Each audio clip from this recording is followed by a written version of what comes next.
আমি বিৰোধী দলসমূহৰ পৰা আমাৰ আঞ্চলিক দল আৰু আমাৰ বামপন্থী দলসমূহৰ পৰা আমি ভূপেন দাক সাক্ষাৎ কৰিবলৈ মনোৰঞ্জন দাৰ মই আহিছো। মনোৰঞ্জন তালুকদাৰ CPIMৰ বিধায়ক, সন্মানীয় আমাৰ অসম বিধানসভাৰ জ্যেষ্ঠ বিধায়ক মনোৰঞ্জন তালুকদাৰ আৰু মই ৰাইজৰ দলৰ সভাপতি হিচাপে আজি বিৰোধী ঐক্যমঞ্চৰ তৰফৰ পৰা বিৰোধীসকলৰ তৰফৰ পৰা ভূপেন দাক সাক্ষাৎ কৰিবলৈ আহিছো। ইতিমধ্যে অলপ সময় কথা পাতিছো। আপোনালোকে নিশ্চিন্ত হৈ থাকক যে ভূপেন দা আমাৰ মাজৰ পৰা আঁতৰি নাযায়। এতিয়া কংগ্ৰেছ দলৰ লগত দেৱব্ৰত শইকীয়া ডাঙৰীয়াৰ লগত কথা চলি আছে। তেখেতক আমি একেলগতে দলৰ কথাবিলাক পাতিবৰ কাৰণে এৰি থৈ আহিছো। তেওঁলোকে অলপ কথা পাতি লওক। কিন্তু যদি কিবা কাৰণত কংগ্ৰেছত যদি সংঘাতো হয়, তথাপি মুঠতে আপোনালোকে এইটো বস্তু কোনেও নুলিয়াব যে ভূপেন দা বিজেপিলৈ যাব, এনেকুৱা ধৰণৰ কথা কোনেও যাতে নোলায়। মানে আজিৰ দিনটোত মই আপোনালোকক এটাই কথা ক'ব পাৰো যে আমাৰ বিৰোধী দলসমূহে আমি ভূপেন বৰাক কোনোপধ্যে আমাৰ শিবিৰৰ পৰা যাবলৈ নিদিওঁ। ভূপেন দা মোৰ নিজৰ দাদাৰ নিচিনা, মোৰ অভিভাৱক।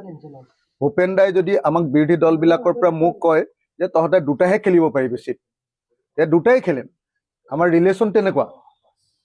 ভূপেন দা মোৰ উপদেষ্টা হয়, ৰাজনৈতিক উপদেষ্টা হয়, মুখ্য উপদেষ্টা এজন মোৰ। মই যিকোনো সংকটত পৰিলে, ৰাজনৈতিক সংকটত পৰিলে ভূপেন দাৰ লগত কথা পাতোঁ। আৰু ভূপেন দাই সদায় পজিটিভ চিন্তাৰে আমাক দেখুৱাই দিয়ে কেনেকৈ আগবাঢ়িব লাগে। সেইকাৰণে মই ক্লিয়াৰলি আপোনালোকক এটা কথা কৈ লৈছো যে আপোনালোকে এইবিলাক কথা নুলিয়াব। ক'ত 20 তাৰিখে বিজেপিত জইন কৰিবলৈ ভূপেন দাক ইয়াত কোনোবাই যাবলৈ দিব নেকি? ইয়াৰ পৰা আহক না, মুখ্যমন্ত্ৰী আহক, প্ৰধানমন্ত্ৰী আহক, অমিত শ্বাহ আহক। ভূপেন বৰা আমাৰ লগত আছিল, আমাৰ লগত আছে আৰু ভৱিষ্যতে আমাৰ লগতে থাকিব। ভূপেন দাক কোনেনো ইয়াৰ পৰা যাবলৈ দিব? দাঙি লৈ ফুৰিম আমাৰ লগতে। আপোনালোকে কথাটো বুজা নাই। আমাৰ লগত ৰিলেশ্যন কেনেকুৱা, মনোৰঞ্জন দাৰ লগত ৰিলেশ্যন কেনেকুৱা, অখিল গগৈৰ লগত ৰিলেশ্যন কেনেকুৱা, লুৰিণজ্যোতি গগৈৰ লগত ৰিলেশ্যন কেনেকুৱা। তেওঁ অলপ আঘাতপ্ৰাপ্ত হৈছে দলৰ ভিতৰৰ কিবা এটা কথাক লৈ, গতিকে সেই কথাটোক লৈ তেওঁ অলপ আঘাতপ্ৰাপ্ত হৈছে। আমি দেৱব্ৰত শইকীয়া ডাঙৰীয়া এতিয়া কথা পাতি আছে তেওঁৰ লগত, আৰু লগত জাকিৰ হুছেইন চিকদাৰ ডাঙৰীয়া আছে, লগত আব্দুল খালেক আছে। তেওঁলোকৰ মাজত নিশ্চয় বুজাবুজি হ'ব, নিশ্চয় তেওঁ কংগ্ৰেছ দলতে থাকিব। আৰু যদি আপোনালোকক এইটো কনফাৰ্ম কৰি দিছো যে যদি তেখেত কংগ্ৰেছ দলত নাথাকে, কিবা কাৰণত যদি নাথাকে, তেতিয়া হ'লেও তেখেত বিজেপিলৈ নাযায়। তেওঁৰ ঘৰতে থাকিম, তেওঁক ইয়াতে পহৰা দি ৰাখি থাকিম। কেলে নিয়ে? আমাৰ বিৰোধী পক্ষৰ এটা ডাঙৰ খুঁটা হয়, এটা প্ৰধান ধৰণী হয়।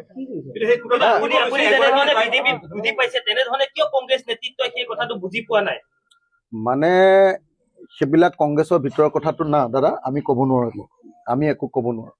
সেই কংগ্ৰেছৰ ভিতৰৰ কথাটো আমি একো ক'ব নোৱাৰো, সেইবিলাকত আমি মাত নামাতো। কিন্তু আপোনালোকে নিশ্চিন্ত হৈ থাকক যে ভূপেন বৰা বিজেপিলৈ নাযায়। যদি ভূপেন বৰা বিজেপিলৈ যায়, তেতিয়াহ'লে ভূপেন বৰাক মই যাবলৈ নিদিওঁ, মই সাৱটি ধৰি ৰখাই দিম। আপোনালোকে টেনশ্যন নল'ব, মই কৈছো নহয়। খালি আপোনালোকে এনেই বাতৰি উলিয়াই নাথাকিব। আমাৰ বিৰোধী পক্ষৰ এজন ডাঙৰ লিডাৰ, তেওঁক বিজেপিলৈ যাব এইটো নকৰিব। আপোনালোকে সেইটো নুলিয়াব। যদি দৰকাৰ হয়, মই আকৌ কৈ দিলো, যদি দৰকাৰ হয়, যদি কংগ্ৰেছত তেওঁ নাথাকেই, তেতিয়াহ'লে তেওঁক আমাৰ গোটেই বিৰোধী দলবিলাকৰ আটাইতকৈ ডাঙৰ লিডাৰজন বনাই দিয়া হ'ব, আটাইতকৈ ডাঙৰ বিৰোধী দলবিলাকৰ। আৰু যদি তাৰ পাছতো তেওঁ যদি অসন্তুষ্ট হয়, তেতিয়াহ'লে আমাৰ ৰাইজৰ দলৰ সভাপতি পদটো মই তেওঁক এৰি দিম।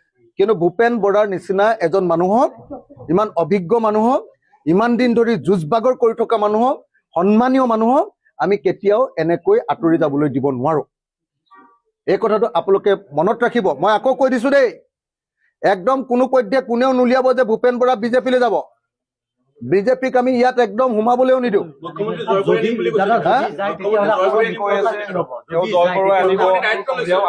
আৰে কেলে যাব? যি আদৰ্শগতভাৱে বিজেপিক বিৰোধিতা কৰে।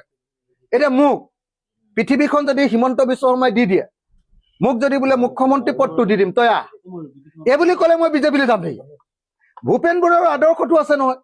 ভূপেন বৰাই সাম্প্ৰদায়িক দল এটাক, ভূপেন বৰাই ফেচিষ্ট দল এটাক, জনগণৰ বাক স্বাধীনতা হৰণ কৰা দল এটালৈ ভূপেন বৰা কিয় যাব? ইমান দিন ধৰি বাক স্বাধীনতাৰ কৈ থকা মানুহটোৱে নাযায়। মই জানো নহয়, ভূপেন দাক মই জানো, মোৰ নিজৰ ককাই, মোৰ নিজৰ দাদা। মই আপোনালোকক কৈছো, সেইবিলাক কথাত মই সোমাবলৈ বেয়া পাইছো। সেইবিলাক কথাত মই নোসোমাও। তেখেত কিবা কাৰণত অসন্তুষ্ট হৈছে। এতিয়া আমি তেওঁৰ লগত কথা পাতিছো। ভাতৃ, মই তেখেতৰ বন্ধু, মই মোৰ মেণ্টৰ, তেওঁ মোৰ এডভাইজাৰ। তেওঁক মই কেলে যাবলৈ দিম?